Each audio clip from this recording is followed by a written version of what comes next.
வாய்ஜாலம் நிறைந்த மேனாமினிக்கை போல் உரை. இந்த பட்ஜெட் அப்படிதான் இருக்கு. இந்த பட்ஜெட்டை பத்தி என்ன சொல்றாருன்னா, அத்திப்பழம் பார்க்க வெளியே அழகா இருக்கும், உள்ள பார்த்தாதான் சொத்தம் இருக்கும்னு சொல்லி எடப்பாடி தொடர்ந்து விமர்சனம் பண்ணிக்கிட்டு. அத்திப்பழத்தை பத்தியும் தெரியல, டிஎம்கே பத்தியும் தெரியல.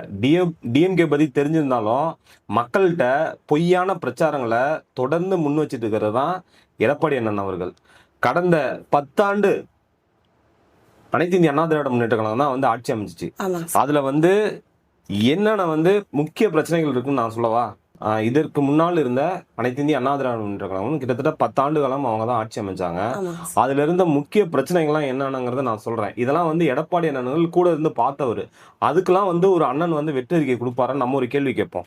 முக்கிய பிரச்சனையா பாத்தீங்கன்னா 2015ஆம் ஆண்டு செம்பரம்பாக்கம் ஏரி எந்த வித முன்னறிவிப்பும் இல்லாமல் திறந்து விட்டது அனைத்து இந்திய அண்ணா திராவிட முன்னேற்ற கழகம். ஓகேங்களா? அதுல 695 பேர் உயிரிழந்திருக்காங்க. சரிங்களா? அது மட்டும் இல்லாம உதய் மின் திட்டத்தில் கையெழுத்திட்டு மாநிலத்துல மின்சார நிதிச்சுமையை உயர்த்தி தமிழே தெரியாத வட மாநிலத்தவர்கள் கூட தமிழக அரசு பணியில் சேரலாம் என அரசாணை வெளியிட்டது நினைக்கிறேன். அது மட்டும் இல்லாம தோல்வி பயத்தால உள்ளாட்சி தேர்தலை நடத்தாம மக்களுக்கு கிடைக்க வேண்டிய உள்ளாட்சி நலத்திட்டங்களை நிறுத்தி வைத்து கொரோனா முதல் அலையில் எந்தவித முன்னெச்சரிக்கை நடவடிக்கைகளும் இல்லாம மக்கள் உயிரிழப்பதை வேடிக்கை பார்த்தது அனைத்து இந்திய அண்ணா திராவிட முன்னேற்றம். பொள்ளாச்சியில அதிமுக அமைச்சர் குடும்பத்தாருடன் தொடர்புடைய 500க்கும் மேற்பட்ட இளம் பெண்கள் பாலியல் வன்கொடுமையில உள்ளாக்கப்பட்டிருக்காங்க. இதெல்லாம் நடந்தது அனைத்து இந்திய அண்ணா திராவிட முன்னேற்ற கழகம். சம்பவங்கள்லாம் நிறைய நம்ம கண்கூட பார்த்திருக்கோம்.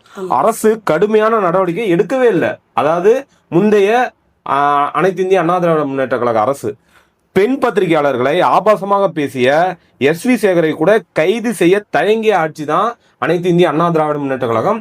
இதெல்லாம் மக்களுக்கு கண்டிப்பாக தெரியும். அப்படி தெரியவில்லைனாலும் ஒரு நம்ம சொல்லக்கூடிய அவசியம் நமக்கு இருக்கு. அது மட்டுமா, ஆளுநர் மாநில அரசின் உரிமைகளை தலையிட்ட போது அதை கண்டிக்க கூட துணிச்சல் இல்லாத அடிமை ஆட்சி தான் அனைத்து இந்திய அண்ணா திராவிட முன்னேற்ற கழக அரசு. அதை தொடர்ந்து நடந்த கொடநாடு கொலை வழக்கு இருக்குல்ல, கொள்ளை சம்பவங்கள் இன்னும் கேள்விக்குறியாவே இருக்கு. அதெல்லாம் ஏன் எடப்பாடியார் அவர்கள் ஒரு கேள்வியா கூட முன்வைக்கிறது புரிஞ்சுக்கணும். அது மட்டும் இல்லாம கூவத்தூர்ல நடந்த அரசியல் நாடகம் எல்லாத்துக்குமே தெரியும். சரிங்களா? தமிழர்களின் மானத்தை காயப்படுத்தியது. சென்னையில மழை பெய்தால் பல நாட்கள் தண்ணீர் வடியாத நிலையில் தொடர்ந்தது. அப்பவும் கூவத்தூர்ல ஆட்டம் போட்டவங்க தான் அனைத்து இந்திய அண்ணா திராவிட முன்னேற்ற கழகம். தூத்துக்குடி ஸ்டெர்லைட் ஆலையில மூடக்கோரி அகிம்சை போராட்டம் நடத்திய 13 பேரை சுற்று கொண்டு டிவியில பார்த்துதான் தெரிஞ்சதுன்னு எடப்பாடி அவர்கள்